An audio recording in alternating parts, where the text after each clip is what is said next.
Have you ever heard a baby crying in the middle of nowhere, even though there were no houses nearby, no cradle, no light in the windows?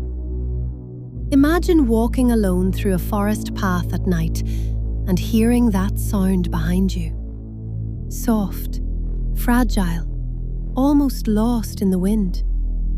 Before that sound follows you home, subscribe to the 60-second scare. It costs nothing, but it gives me the motivation to create more such unsettling stories for you. Because tonight's story isn't about a child.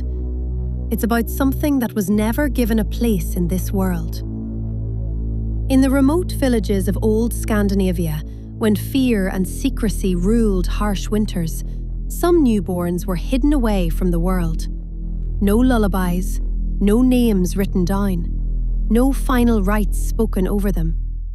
And folklore says, when a soul is denied a proper farewell, when it is not laid to rest with care, it does not simply disappear.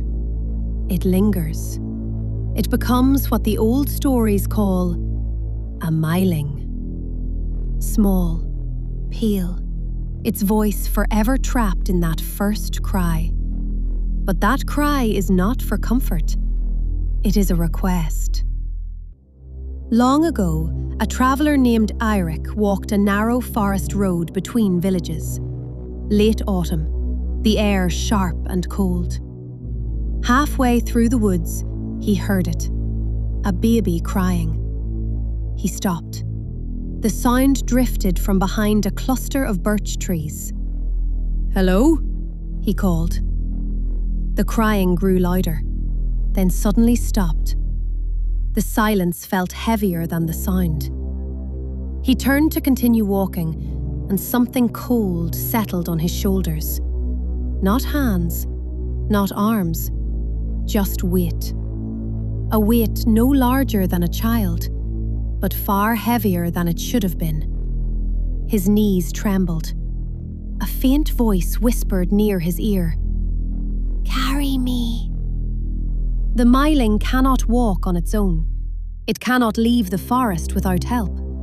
So it climbs onto the back of the first traveller it finds and asks to be carried to sacred ground. But here is the curse. The farther you walk, the heavier it becomes. Eirik staggered forward. Each step pressed deep into the soil.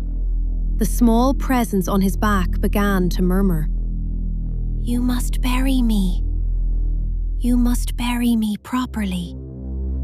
The forest felt endless. The path stretched longer than it should. His breathing shortened. The weight doubled, tripled. It felt like carrying stones tied to his spine. And no matter how he shifted, it would not release him. At last, through the trees, he saw a church spire in the distance. He reached the cemetery gate and fell to his knees. With shaking hands, he scraped at the earth. The voice whispered, "Not there." He moved closer. "Not there." Finally, at the edge where forest met holy soil, the weight lifted slightly. "Here." He dug until his strength nearly left him. When he finished, the weight vanished. The forest grew silent. But Eirik was never the same again. From that day forward, his back remained slightly bent, as if remembering something it once carried. You think this is just legend? Last winter, a hiker in Norway uploaded a trail video. In the background, far from any settlement, a faint baby's cry echoed through the snow. He laughed nervously and blamed the wind, but viewers noticed something else. At minute 3:17, his shadow shifts strangely, as if something small rests on his shoulders.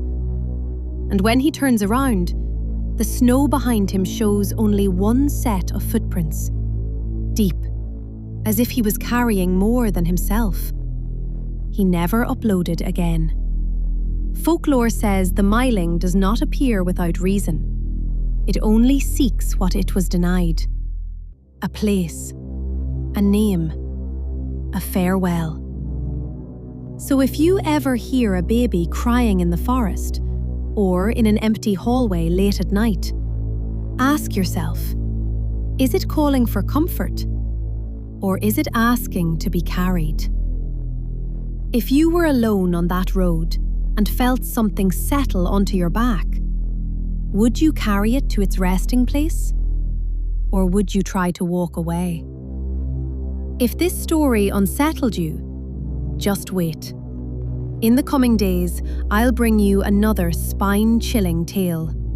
The Algorithm of Displacement. A story about guilt, identity, and something that slowly erases more than just footprints. You won't want to miss it.